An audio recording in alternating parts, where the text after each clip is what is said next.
Good morning, everyone. Good morning, everyone. I really just wanted to start off by thanking so many of you for coming. We did have a lot of families RSVP that they were family vacations, end of summer gatherings. So that's fine. And we were just so happy to have you all here today with us. This is just such a very special occasion for me because like so many of you, this is a new experience here in Bronxville, and it's such an honor to be on it with you. I want to just acknowledge the presence of our superintendent, Dr. Roy Montesano. Thanks, Dr. Montesano, for stopping by. Appreciate it. And, a funny thing happened. I want to just look at so many of these familiar faces. Usually when you're new somewhere, you don't know anybody, but I feel like I know a lot of this room. And it's because I had the honor of working with your children last year in the fifth grade.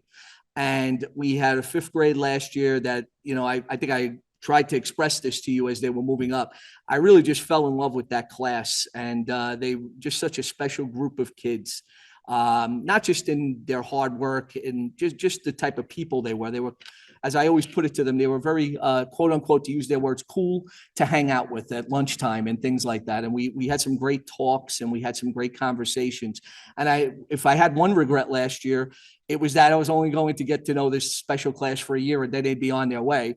But then a funny thing happened over the summer where I was asked if I would come up here and be their middle school principal. And I couldn't tell you how honored I was about that. And, just how excited I am about this experience this journey that we're going to continue with one another. I would like because one of the things I've told all of our new families that are coming, and by the way, we have 24 new families in our middle school coming this year. And if they are here, I would ask them if they could just raise their hands because I'd like to give them a round of applause and welcome them to Bronxville. Bronxville is such a very special place. As you're here with us today, we actually have our new teacher orientation going on too at the same time. And it really is a family atmosphere. And it's something where we just work hard each and every day for the success of children. And that's something that we're going to continue working on with all of you. So this is just a little bit of a middle school transition meeting that we're going to be on together. And I want to welcome you to Bronxville Middle School officially on behalf of a wonderful and devoted faculty. Right now, as we sit up here, there are teachers downstairs that volunteered to be here today so that they could help your children, just get a little feel for middle school. And I really want to just give special praise to those teachers for being here because that really shows a caring heart and it shows people that are devoted to children. And they're doing a great job down there, I know. And a lot of the children know a lot of the teachers, believe it or not, by face and by seeing them. So we're trying to, just make it as a fun day for them and try to take, any energy that may be a little, excitement. We're going to try to take that and just turn it into a great day for them. If you are new to Bronxville, the Bronxville Promise is pretty much our North Star, as it's been said so many times. We want children who will lead, engage, innovate, and think critically. And we want them to be leaders. We want them to engage the world, make it a better place. We want them to be creators and innovators, and we want them to be those great critical thinkers as well. Middle school is really interesting. It's got an interesting history to it. The concept began in 1909, believe it or not, in Columbus, Ohio, in this country. And the model that we kind of see today was popularized in the 1960s because in American history, there was a lot of one-room schoolhouses where kids stayed in one room for their entire educational experience. And as we expanded and got bigger, there was need for more schools. So it was the idea behind it was originally middle schools were like K-8 schools in a lot of situations. Some of us might have even went to a K-8 school. But there's something fundamentally special about middle school and about the experience of middle school, because it truly is that time in a child's life where they will bridge the gap between elementary and high school. So it's a transition, it's three incredible transition grades. And it's a time of growth, change, and wonder for children. And that's the experience we want to provide for them. Children are exposed to different classes with different teachers in hopes that, they find a passion for something that they will continue to pursue as they move forward to high school. just some middle school basics here about Bronxville Middle School. And this is just something I know. And this is something, by the way, this presentation is being recorded, but I'll also share it and email it to everyone as well. So it's something that you can have. But I know when I first was taking over Bronxville Middle School, I had some questions about, beginning of day, end of day, et cetera. So school starts every day at 8:20 a.m., except for days with early morning music. School ends at 3 o'clock every day. Now, these are to my Bronxville elementary school families. There's no more dismissal manager in middle or high school. The students are simply dismissed. All attendance goes directly through Miss Katie Craig, who you have all met in the main office if you haven't already. And that includes leaving early, coming late, etc.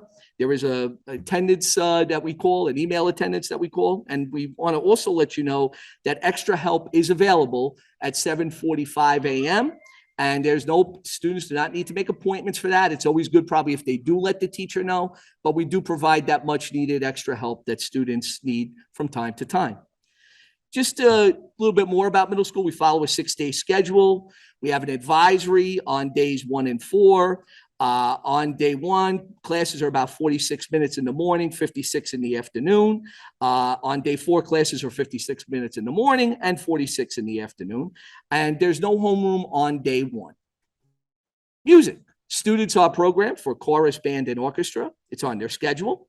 In addition, starting at the end of September, all students will also arrive to school at 7:45 for early morning music. 8th will arrive on Tuesday mornings for their early morning music. 7th will arrive on Wednesday mornings, and 6th will arrive on Thursday mornings.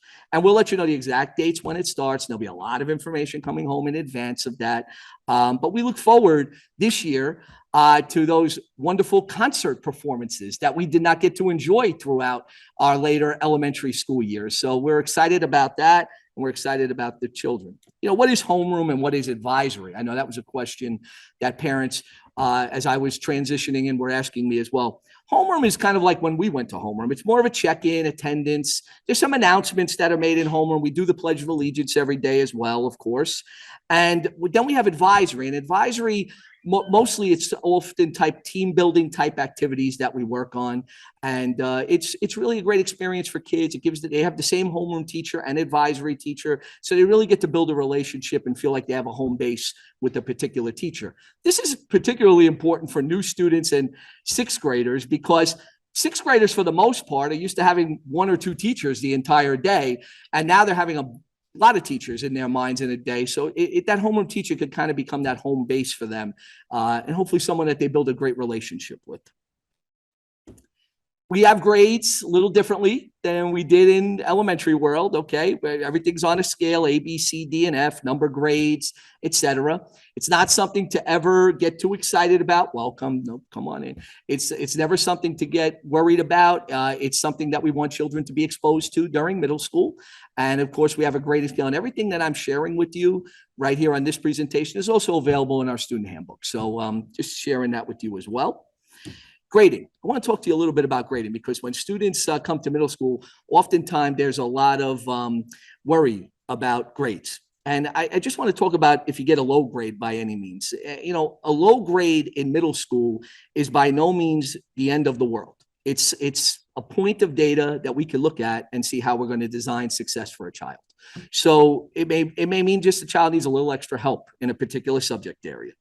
It can also be used that a student can develop a better strategy for learning different material. So just to give you an example of Joseph McCora, 6th grade middle school student, okay? I was very good in history. That was my subject. I was very good in English. That was my subject. But I needed a little extra help when it came to science, and I was great in math. The difference with strategy was that I had to study differently for science. I had to prepare differently for science. So the middle school experience of grading is that we develop different strategies for different subjects that aren't necessarily maybe our strongest subjects. And in learning different strategies to deal with obstacles or problems that we may be having, what it leads to in a student as part of a middle school experience is a more well-rounded student with a higher level of thinking and problem solving skills.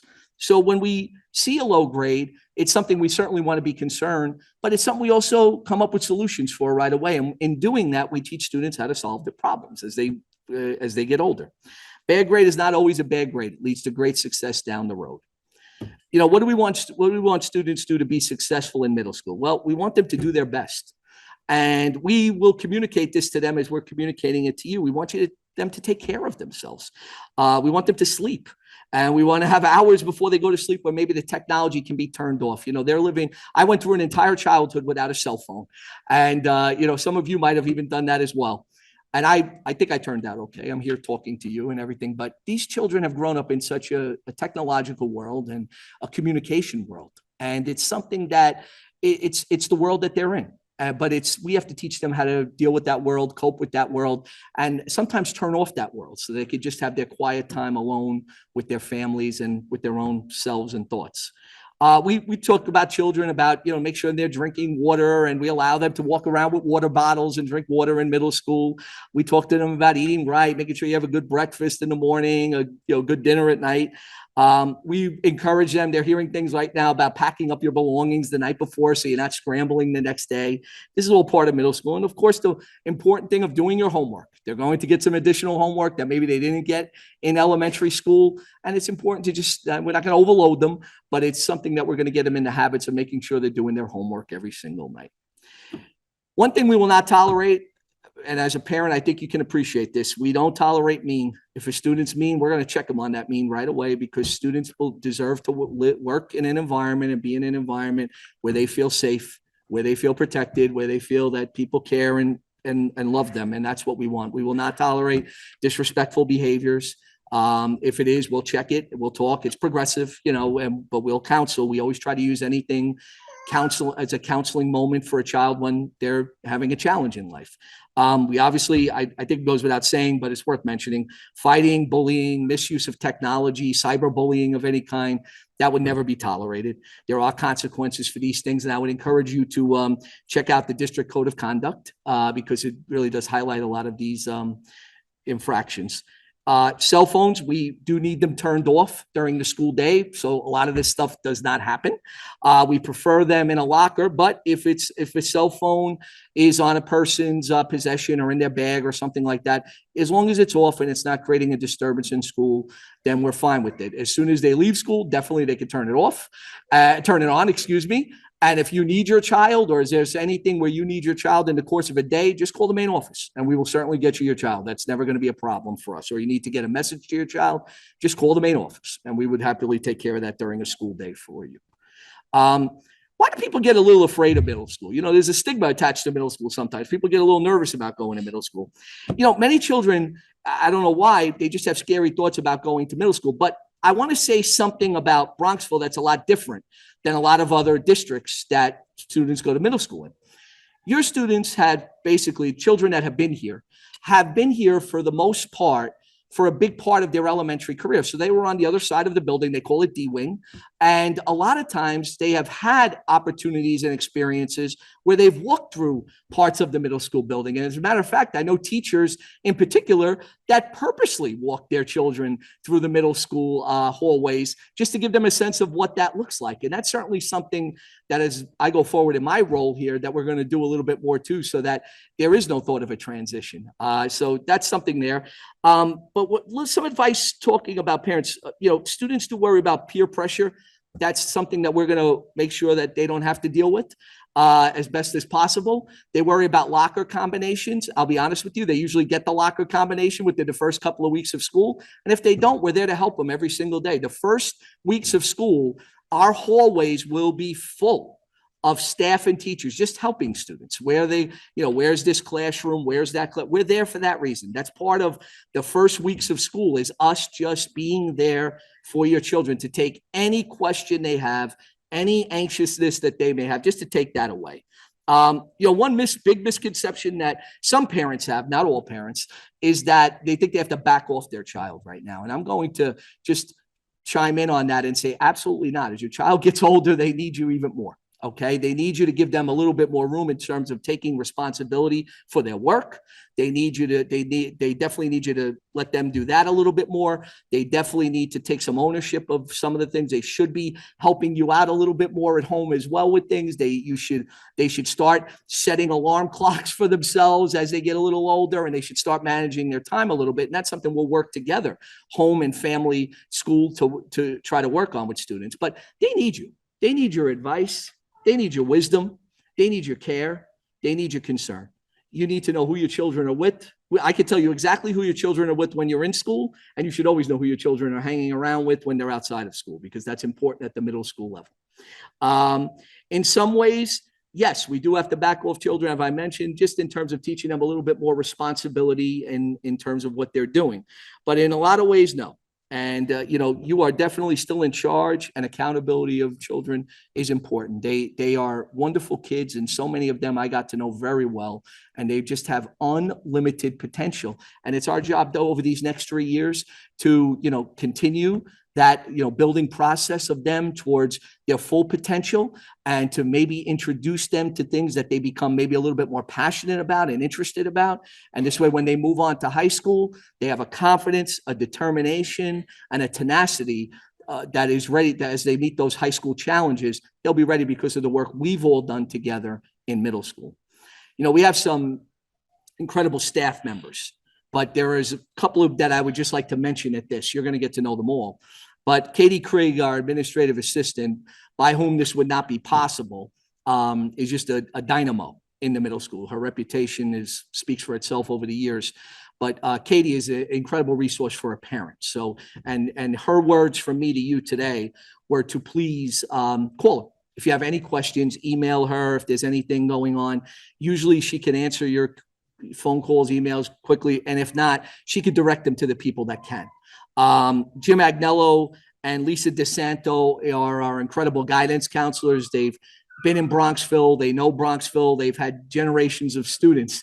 And Jim is right now downstairs with Lisa, and they're leading the charge with your children in terms of having a little conversation with them about middle school. And they couldn't have two better people leading that charge with them right now. Jillian Tomlin is our school psychologist, and Marcellus Lestane is our assistant principal. I felt the need to mention my friend Marcellus, because Marcellus is a shared assistant principal between the middle school and the high school. And Marcellus is doing some things right now with the new teacher orientation, but he sends his best wishes. And obviously he's going to be a part of that journey with them as well. So just great people to know.